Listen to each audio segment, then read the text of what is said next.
Ce podcast est réalisé avec le soutien précieux de More. Parce que nous sommes des entrepreneurs tout comme vous.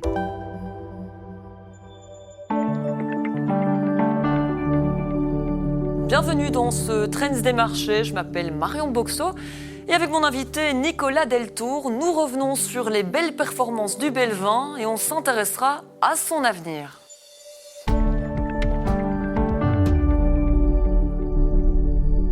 On commence ce Trends des marchés par les résultats boursiers du jour. Les bourses européennes ont terminé la semaine en baisse, pénalisées par les inquiétudes concernant la santé des banques régionales américaines, fragilisées par la hausse des pertes sur les crédits automobiles.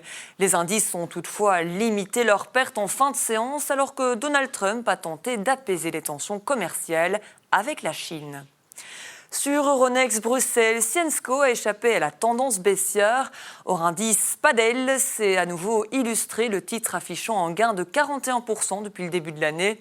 À l'opposé, Melexis peine à confirmer son redressement et à rechuter à un plus bas depuis juin. Synergy a également connu une séance difficile.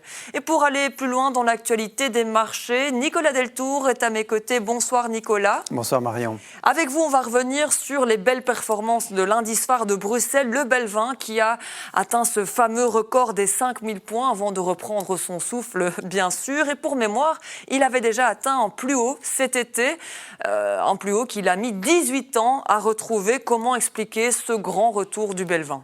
Alors, pour plusieurs raisons, un peu toutes liées à la configuration un peu atypique de notre indice belge.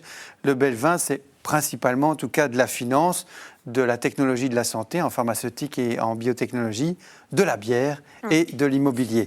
Alors, la finance européenne, elle va très bien dans son ensemble, notamment grâce à cette fameuse repentification de la courbe des taux. C'est quoi cette repentification pour resituer ?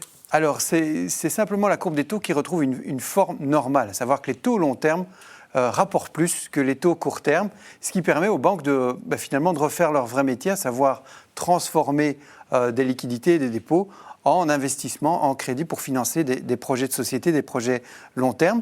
Le deuxième secteur, à côté de ça, ce sont évidemment nos sociétés actives dans la pharmaceutique et dans la biotechnologie. On a des champions en la matière, comme UCB, qui cartonne à plus 30% depuis le début de l'année, ou même Argenix, qui a massivement rebondi depuis le mois de juin. Alors, ces deux valeurs, à elles seules, tirent déjà pas mal l'indice. Puis, bien entendu, on a la bière, on a AB InBev, qui avait dégringolé sur l'été, mais qui avait tellement bien performé sur le premier semestre qu'au final, depuis le début de l'année, ça fait à peu près plus 9%, malgré son dérapage récent. Et puis les sociétés immobilières, qui terminent un peu le peloton, profitent aussi, entre autres, de la baisse des taux courts et moyens en Europe. Et qu'est-ce qu'on peut dire des performances du Belvin en comparaison avec les autres indices ? Le Belvin, il fait en tout cas mieux que la moyenne européenne, c'est déjà pas mal, alors que le Belvin, on le rappellera, il n'est ni tiré par la technologie, ni par la défense. Sur la période depuis le début de l'année, on gagne une quinzaine de pourcents, c'est très honorable. Alors, on n'est pas au niveau du DAX, mais le DAX qui lui a fait... Donc l'indice allemand, qui a fait une vingtaine de pourcents depuis le début de l'année, il est tiré entre autres par la fameuse valeur de défense Rheinmetall, qui pour mémoire a fait plus 175% depuis le début de l'année, donc forcément elle part avec un avantage. Ou alors il y a un grand champion européen cette année qui est l'IBEX, donc l'indice espagnol, où le secteur bancaire est lui aussi très présent, à nouveau, qui profite de cette pentification de la courbe. Alors facialement, les indices américains font très bien aussi, voire mieux, mais ils font mieux en dollars. Si on ramène cette performance en euros, et pour mémoire, le dollar a pris une sacrée baisse sur le premier semestre, eh bien le Belvin fait mieux que les indices américains ramenés en euros pour l'investisseur. Et justement, comment est-ce qu'on peut expliquer ces très belles performances du Belvin alors que l'on connaît la situation budgétaire du pays, qui est quand même marquée par un très très gros déficit ? Oui, et une économie européenne ou même belge qui est plutôt stagnante, mais la particularité du Belvin, c'est qu'il n'est pas très belge, justement. Il est essentiellement composé de multinationales, en tout cas, elles dominent dans le Belvin, qui jouent en Ligue mondiale et qui donc sont plus exposés aux évolutions économiques mondiales, aux évolutions boursières mondiales. AB InBev, c'est l'exemple le plus évident, avec plus de la moitié de son chiffre d'affaires qui est plus exposé sur les continents américains, du Nord et du Sud. Mais c'est aussi vrai, bien sûr, pour UCB, Argenix, Umicore, donc actif là dans des matériaux de pointe. Mais même KBC, finalement, qui a l'air belgo-belge, fait presque la moitié de ses revenus hors de nos frontières, plus sur l'Europe centrale et l'Europe de l'Est. Alors, certains pourraient se demander, mais tiens, on est tellement exposé à l'économie mondiale et donc à l'exportation, y compris vers des États-Unis. Pourquoi est-ce qu'on ne souffre pas tant que ça, finalement, des tarifs douaniers ? Eh bien, c'est notamment lié au fait que, tout d'abord, on exporte beaucoup de services aussi vers les États-Unis. Et deuxièmement, dans la pharmaceutique, dont on parle beaucoup, on peut jouer une exemption si on construit ou on envisage de construire des grosses unités de production sur le sol américain, ce qui est notamment le cas du CB, qui investit pour 2 milliards, si je ne m'abuse. Et comme on a vu avec l'accord Pfizer et l'administration Donald Trump. Et à propos du Belvin, donc, on salue les belles performances aujourd'hui, mais qu'est-ce que l'on peut entrevoir pour la suite ?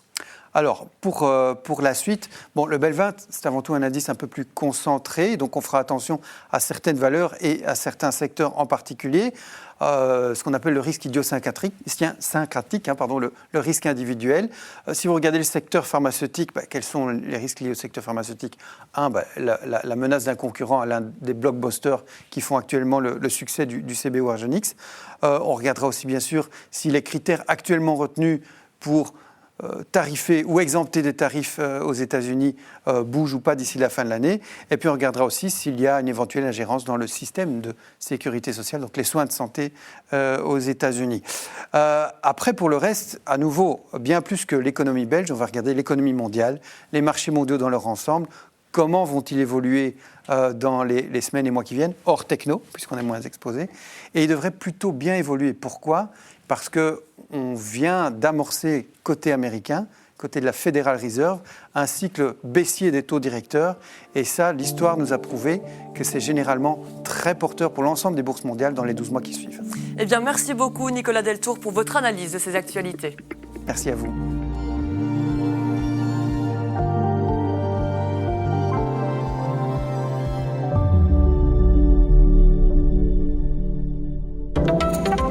Interrogez-vous sur vos marges pour créer plus de valeur. Gagnez plus sans vendre plus. Analysez vos marges produit par produit et découvrez où l'argent s'échappe ou dort. Mort, parce que nous sommes des entrepreneurs tout comme vous.